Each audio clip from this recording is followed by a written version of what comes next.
Okay, we have been discussing the patterns of resonance, and this is resonance pattern number 2.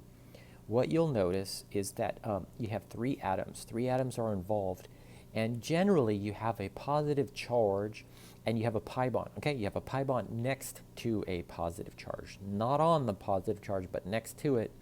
And these two electrons here from the pi bond can swoop in and form a different pi bond on another part of the molecule. Now, electrons always move towards positive charge, so make sure that you're moving the electrons towards the positive. What you get as a result of this movement is, of course, the double bond on the left and a single bond on the right. But don't forget to draw the formal charge of the positive charge here on this atom on the very right. Okay, so this is the pattern we're now going to discuss. I'll give you quite a few examples, and then there are some practice problems you could work on your own at the end. All right, so let's take a look at some examples. We've got this guy here.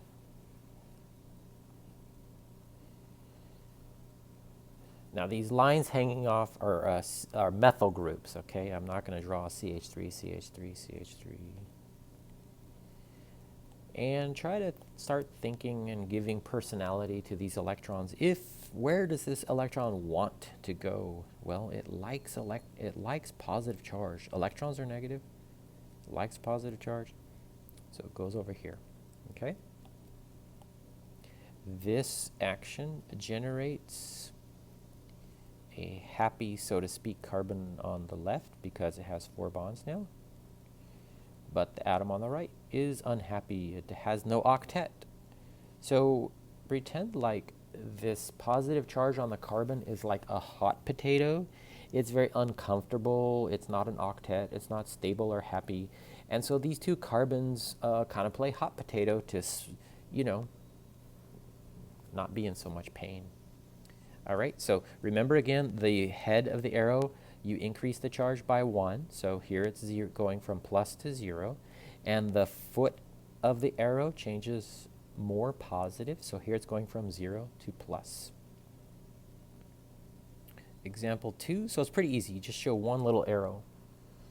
And let's show this next example here. So it's a combination of a line drawing and a Lewis structure.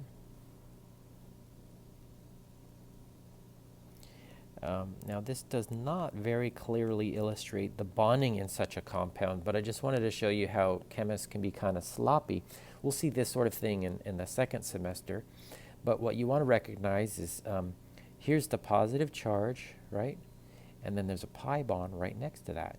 So you can take that pi bond and move it in. And when you do this, it's a very good idea to show those so-called unhappy carbons. So this one up here is now good. Okay, it's a formal charge of 0, but this carbon is positive. Okay, so that's the electrons are moving. The positive charge is not moving, but it appears that the positive charge has now moved down here. Okay. Now, where you might be wondering, well, where's that H? Remember, carbon always has 4 bonds, so that's why I'm drawing that H there, just to really clearly illustrate how many bonds are on that carbon and why it's positive. And notice that this can do it again. There's a pi bond, a new pi bond, next to a positive charge. We could, in fact, take this double bond right here and move it back down and make the starting material, or we could take this new pi bond, this pi bond, and then move that down and then show another new additional resonance structure. So this can go on for quite a while. There's several different resonance structures you could draw for that compound. Okay, but my point is just to show you the simple patterns. All right, let's work on some examples here. Example 3.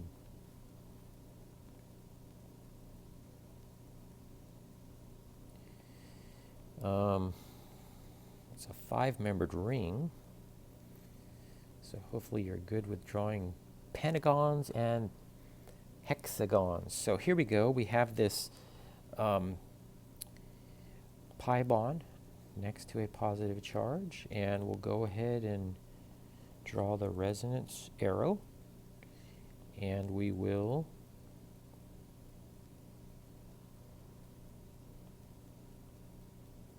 draw the pi bond in the ring now. And then I'm just going to draw out these bonds here. It's a little bit more clear to illustrate the bonds to the carbon so that you can see the, the positive charge on that carbon. So just a note about how organic chemistry works. All of these carbons aren't involved with the resonance, and it's just simpler to draw lines. But these carbons do involve themselves in this so-called curved arrow move, or this resonance. And so we kind of draw out all the bonds and H's and lines to those carbon atoms that are involved. I didn't even draw this carbon because carbon has 4 bonds, it's happy, so there's nothing funky going on with that one. Let's look at example 4.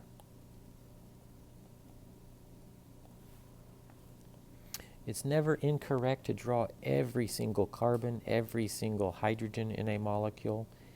And you could do that if you're starting out and you get lost or confused a little bit about where the electrons are. It's also okay to draw those, dots on top of the bond. So we're going to move those 2 electrons here. And in yellow, none of the sigma bonds or single bonds ever change. They're always going to be there in the molecule, okay? They're always going to be there in the molecule. So you can draw the sigma framework, and then you could think about where that double bond's moving.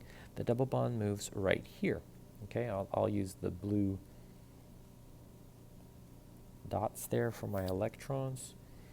And then here it gets a little tricky. That right there is a carbon, and remember that carbon has a total of 4 bonds to it. So the 2 bonds that aren't shown here are bonded to hydrogen and hydrogen. So I'm going to draw those in here, and you'll see why in a second. It's because the movement of these curved arrows away from that carbon atom creates a formal charge of +1 on this very left carbon.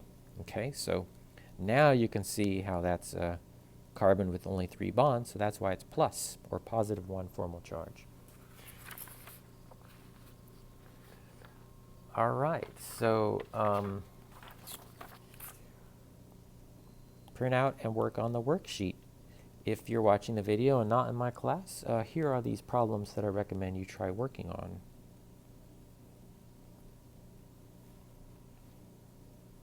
Problem A.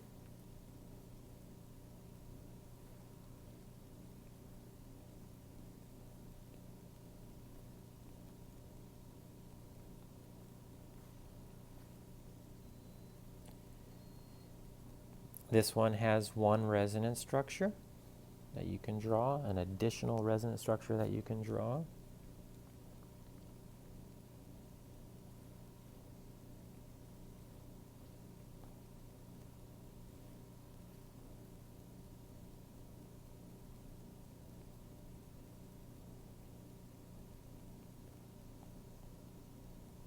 Now this one you can only draw 1, and think very carefully about which double bond is going to be involved in the resonance. Okay, let's draw another molecule here.